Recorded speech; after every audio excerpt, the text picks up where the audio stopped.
السلام علیکم dear listeners. جی جناب, کہیے کیسے ہیں آپ سب؟ دعا ہے, امید ہے آپ سب بخیر و عافیت ہوں گے. الحمدللہ میں بھی بالکل خیریت سے ہوں.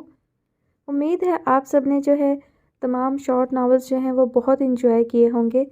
مجھے بھی بہت اچھے لگے, بہت مزہ آیا.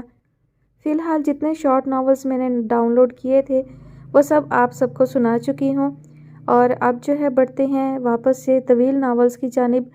لیکن اتنے زیادہ لانگ نہیں ہیں, لیکن پھر بھی تقریباً کم از کم 10 ایپیسوڈ جو ہیں وہ ضرور ہوں گی جو ناول میں اب شروع کرنے جا رہی ہوں. اس کی ناول کیسا ہے مجھے نہیں معلوم, میں نے ریڈ نہیں کیا, لیکن ناول کے آخر میں جو رائٹر کا تبصرہ ہے, تبصرہ نہیں کہیں گے, وہ ان کا اپنا جو نظریہ, اپنا پوائنٹ آف ویو جو انہوں نے پیش کیا ہے, اسے ریڈ کر کے مجھے ایسا لگا کہ ناول جو ہے وہ بہت اچھا ہوگا. اب یہ تو ہمیں ناول پڑھ کر ہی معلوم ہوگا کہ ناول کیسا ہے, لیکن میں یہ ناول جو ہے پڑھنا چاہتی ہوں اور آپ سب کو سنانا چاہتی ہوں, تو میں نے ابھی اس کا ہی انتخاب کیا ہے. تو اس کے ساتھ ساتھ میں ایک اور ناول بھی انشاءاللہ شروع کروں گی, لیکن دونوں ہی ناول جو ہیں وہ بہت شارٹ بھی نہیں ہیں اور بہت لانگ بھی نہیں ہیں. تو فی الحال بڑھتے ہیں جلدی سے ناول کی جانب. تو جناب, ناول کا نام ہے سبیل, مصنفہ ہے ام عمیر, قسط نمبر 1. رانی, اے رانی اٹھ جا میری جان, صبح سے 10واں چکر ہے تیرے کمرے کا. ایسے لگتا ہے کہ تمام گدھے گھوڑے بیچ کر سوتی ہے میری گڑیا. رضیہ بیگم نے دہائی دیتے ہوئے کھڑکیوں سے پردوں کو پیچھے ہٹایا. ایک دم سے پورا کمرہ کھڑکی سے آتی سورج کی شعاؤں سے روشن ہو گیا. امی پلیز سونے دینا, ابھی ہی تو سوئی تھی, اتنی جلدی صبح بھی ہو گئی ہے. رانی نے فوراً کمبل کھینچ کر چہرے تک تان لیا. صبح نہیں میری جان, ابھی دوپہر ہو رہی ہے. رضیہ بیگم نے بستر پر بیٹھتے ہی رانی کی چوٹی سے نکلی لٹوں کو سلجھانا شروع کر دیا. رانی میری جان, لڑکیاں اس عمر میں طرح طرح کے فیشن کرتی ہیں, رنگ برنگے لباس زیب تن کرتی ہیں. ان کو تو اپنے بناؤ سنگھار سے فرصت نہیں ملتی, اور ایک تم ہو, بس لمبے کھلے چولے سے کرتے پہنتی ہو اور وہی دوپٹہ لپیٹنے کا ایک ہی انداز. ماں باپ کے گھر ہی تو بیٹیاں اپنے چاؤ پورے کرتی ہیں, اگلے گھر میں تو وہ اور ان کا نصیب ہی جاتا ہے. رضیہ بیگم نے ٹھنڈی آہ بھری. امی آپ کو تو پتہ ہے انس لنگور ہر وقت آتا جاتا رہتا ہے, تو مجھے اچھا نہیں لگتا چست لباس پہننا, اور ویسے بھی میں نے ہی تو تینوں چھوٹیوں کے لیے مثال بننا ہے. یہ بات تو تیری ٹھیک ہے, پر پھر بھی تھوڑے بہت شوخ رنگ پہنا کر میری گڑیا. رضیہ بیگم ایک دم سے بولی. رانی, انس صبح سے کتنے چکر لگا چکا ہے اور بار بار تیرا پوچھ رہا ہے, تو نے دوبارہ کوئی گڑبڑ تو نہیں کی اس کے ساتھ؟ امی جان, اس گیدڑ کا نام نہ لے میرے سامنے, ایسے ہی منہ اٹھا کے آ جاتا ہے ہر وقت خواہ مخواہ. بہت بری بات رانی, زیادہ سلواتیں سنانے کی کوئی ضرورت نہیں ہے, جلدی سے اٹھو اور فریش ہو جاؤ, میں تمہارے لیے کچھ کھانے پینے کے لیے تیار کروں. اب بس 20 منٹ میں کچن میں پہنچو. رانی نے کسل مندی سے سر اٹھا کر کمرے میں لگے وال کلاک کو دیکھا جو دن کے 11:30 بجا رہا تھا. چاروں ناچار بستر سے اٹھ کر پاؤں میں چپل اڑس کر غسل خانے کا رخ کیا. ابھی اپنے گھنگریالے بالوں کے گچھے کو سلجھانے کے لیے ہیئر برش ہاتھ میں پکڑا ہی تھا کہ انس کی بانکیں سنائی دینے لگیں. آواز کے تعاقب میں کھڑکی سے باہر کے مناظر دیکھ کر خود کو شاباش دی. اب لے کوئی پنگا تو دیکھنا میں اس کا کچومر نکال دوں گی. بڑا آیا رانی پر روب جھاڑنے والا. تیز تیز ہاتھ چلا کر بالوں کو پونی میں قید کیا اور بڑے دوپٹے کو سلیقے سے سر سمیت اپنے شانوں پر پھیلا کر خود کو آنے والے طوفان کے لیے تیار کر لیا. آواز میں غصہ اور بدلے کی بدبو وہ اپنے کمرے میں محسوس کر سکتی تھی. دھڑ دھڑ دھڑ دروازہ بجا. کون ہے؟ باہر نکلو ذرا رانی. کی تکلیف ہے انس, میرے نال متھا نہ لا. رانی میرے ہاتھوں سے بچ جاؤ ورنہ کسی دن قتل ہو جاؤ گی تم. ہاں ہائے اینا غصہ, کوئی تمیز نہ دی چیز بھی ہے تیرے ہی انس. رانی نے اس کو مزید چڑھانے کے لیے پنجابی لہجے میں بات کرتے ہوئے دروازہ کھولا. منہ چک کے میرے کمرے ہچ نہ آیا کر انس. زیادہ بھولی بننے کی کوشش نہ کرو شیطان کی خالہ. کی ہویا ہے انس؟ رانی نے حیرت سے آنکھیں پھیلائیں. زیادہ معصوم بننے کی کوشش نہ کرو, جیسے تمہیں تو کچھ پتہ ہی نہیں ہے کہ رات کو میرے کمرے کی کھڑکی سے کیا کر کے آئی ہو. کی ہویا انس؟ اچھا تو یہ بھی میں ہی بتاؤں کہ رات کو تم کیا کر کے آئی ہو, یعنی چور الٹا کوتوال کو ڈانٹے. تم ویسے نہیں قابو میں آنے والی, میرے پاس بھی تمہاری ان تخریب کاریوں کا علاج موجود ہے. چچی جان ذرا ادھر تشریف لائیں۔ انس بیٹا کیا ہو گیا ہے؟ رضیہ بیگم تولیے سے ہاتھ خشک کرتی کچن سے باہر نکلی۔ چچی جان میں اس چڑیل کو آخری وارننگ دے رہا ہوں، اگر اس نے دوبارہ کوئی ایسی ویسی حرکت کی تو میں نے اس کی گچی مروڑ دینی ہے۔ اچھا بتاؤ تو صحیح میرے لال، میں ابھی اس رانی کی طبیعت صاف کرتی ہوں۔ چچی جان صرف آپ کا لحاظ ہے، ورنہ یہ کب سے اس فانی دنیا سے کوچ کر چکی ہوتی۔ امی جان آپ اس کی باتوں میں نہ آئیں، ویسے ہی زنانہ عادات و اطوار کا مالک ہے۔ شکایتیں ایسے لگا رہا ہے جیسے میں نے اس کی بھری تجوری سے مال چرایا ہے، نکما نکھٹو نہ ہو تو۔ دیکھا چچی جان، ابھی بھی یہ چالاک لومڑی اپنی سیاہ کاریوں پر پردہ ڈال رہی ہے۔ ہوا کیا ہے بتاؤ تو صحیح، رضیہ بیگم نے زچ ہو کر کہا۔ چچی جان کل رات میں عشاء کے بعد جلدی سویا تھا کیونکہ صبح فجر کے بعد کچھ تیاری درکار تھی۔ یہی سوچا جلدی سوؤں گا تو جلدی اٹھ پاؤں گا۔ یہ لومڑی کل رات کو لال اور کالی مرچوں کی دھنی لے کر گئی میرے کمرے کی کھڑکی کے پاس۔ آپ کو پتہ ہے کہ میرے کمرے کی کھڑکی میرے بستر سے کافی قریب ہے۔ میں گہری نیند میں تھا اور اس نے ان مرچوں کو جلا کر ان کا سارا دھواں میرے کمرے میں پھینکا ہے۔ نتیجتاً میرا کل رات سے کھانس کھانس کر برا حال ہے اور میری لال انگارہ آنکھیں بھی آپ کے سامنے ہیں۔ رضیہ بیگم نے رانی کی آنکھوں میں آنکھیں ڈال کر لتاڑا اور وارننگ بھی دے ڈالی۔ ابھی اور اسی وقت انس سے معافی مانگو اور بولو آئندہ ایسا نہیں کروں گی۔ اور امی جو یہ میرے ساتھ کرتا آ رہا ہے وہ کس کھاتے میں جائے گا؟ پہلے یہ معافی مانگے گا اور پھر میں، ورنہ یہ جائے اپنی زندگی جیے اور میں اپنی جی رہی ہوں۔ رانی نے منہ بسوڑتے ہوئے بولا۔ رانی جو میں نے بولا ہے وہ کرو ابھی اور اسی وقت۔ رانی چاروں ناچار وہی چڑھانے والا لہجہ لیے بولی، انس آئندہ مرچوں کی دھنی نہیں دوں گی تمہاری کھڑکی کے باہر سے۔ دیکھیں چچی جان ابھی بھی کتنی اکڑ سے بات کر رہی ہے، اس میں 1% بھی ندامت ڈھونڈنے سے بھی نہیں مل رہی ہے۔ یہ مجھے لکھ کر دے گی، اپنے دستخط کے ساتھ ساتھ اپنا انگوٹھا بھی لگائے گی۔ نہیں کروں گی، جاؤ جو کرنا ہے وہ کر لو۔ رانی نے ڈھیٹ پنے کی ساری حدیں توڑتے ہوئے ہٹ دھرمی سے اپنا فیصلہ گوشت گزار کر دیا۔ دیکھ لیا چچی جان یہ کتنی بد لحاظ ہے، نہ چھوٹے بڑے کی تمیز اور نہ کوئی ادب لحاظ، اس کو چھو کر گزرا۔ رضیہ بیگم نے سر اپنے ہاتھوں میں لیتے ہوئے رانی کو کھا جانے والی نظروں سے دیکھا۔ رانی جو انس بول رہا ہے اس پر فوراً سے پہلے عمل کرو، ورنہ نتائج کی ذمہ دار تم خود ہوگی۔ فوراً پین پیپر لے کر آؤ۔ چچی جان میں اس نازک صورتحال میں 2 گواہوں کی موجودگی ضروری سمجھتا ہوں۔ کیا مطلب ہے تمہارا؟ چچی جان 2 عورتوں کی گواہی 1 مرد کے برابر ہوتی ہے، بس میں اپنے 2 گواہوں کو بلا رہا ہوں تاکہ کل کو اگر یہ نئی تقریب کاری کا سوچے بھی تو گواہوں کو بلا کر اس کا تحریری حلف نامہ دکھایا جائے اور اس کے مطابق سزا متعین کی جائے۔ امی جان اس کو اور چڑھائیں اپنے سر پر، میں آپ کی بیٹی نہیں ہوں بلکہ یہ لنگور ہی آپ کا بیٹا ہے، ہر وقت اس کی طرفداری میں لگی رہتی ہیں۔ رانی نے دل کے پھپھولے نکالے اور آنکھوں میں امڑ آنے والے پانی کو پیچھے دھکیلا۔ رانی مجھے پتہ ہے تم نے جو کچھ کیا ہے، کیا تمہیں اس کی لال انگارہ آنکھیں نظر نہیں آ رہی ہیں؟ مذاق اور شرارت کی بھی ایک حد ہوتی ہے۔ ابھی اور اسی وقت لکھنا شروع کرو۔ رانی نے کھا جانے والی نظروں سے انس کو گھورا اور قلم اٹھا لیا۔ آئندہ انس کی کھڑکی سے مرچوں والی دھنی نہیں دوں گی، من جانب رانی مشتاق۔ انس نے اپنی شریر مسکراہٹ پہ قابو پاتے ہوئے پاس کھڑے 2 گواہوں کو دستخط کی دعوت دے ڈالی۔ مقدمے کے آخری مراحل میں انس نے عاجزانہ انداز اپناتے ہوئے چچی جان کا نہایت تکریم سے شکریہ ادا کیا اور سلام کر کے کمرے سے واپسی کے لیے پلٹا ہی تھا کہ پیچھے سے رانی کی دہاڑ سنائی دی۔ محترم و مکرم انس اشتیاق صاحب، آپ کی اطلاع کے لیے عرض ہے کہ یہ حلف نامہ صرف مرچوں کی حد تک ہی ہے، باقی اگر تم نے کوئی اور حربہ آزمانے کی کوشش کی تو نتائج کی ذمہ دار تم خود ہوگے۔ چچی جان دیکھا ہے آپ نے، یہ ابھی بھی مجھے تڑیاں لگا رہی ہے۔ امی جان میں اس کی مفید معلومات میں اضافہ کر رہی ہوں تاکہ کہیں ڈگمگا نہ جائے، لنگور۔ رانی نے دانت چبا کر کہا۔ ویسے چچی جان کیا بنایا ہے، میں ذرا چکھ تو لوں اس سے پہلے کہ دشمن اس سے فائدہ اٹھائیں۔ خبردار ندیدے اگر تم نے میرے ناشتے کی طرف دیکھا بھی تو۔ رانی نے جمپ لگا کر کچن کا رخ کیا جبکہ انس کا ہنس ہنس کر برا حال تھا۔ انس کیوں کرتے ہو میری بچی کو تنگ؟ چچی جان آپ کو کیا پتا کہ اس نے میرا حال کتنا برا کیا ہے، میرا سونا محال کر دیا تھا۔ پہلے ہی ہوا میں پولن نے میری ناک کا حشر نشر کیا ہوا ہے اور پھر باقی کی کسر اس ٹیڑھی کھیر نے نکال دی تھی۔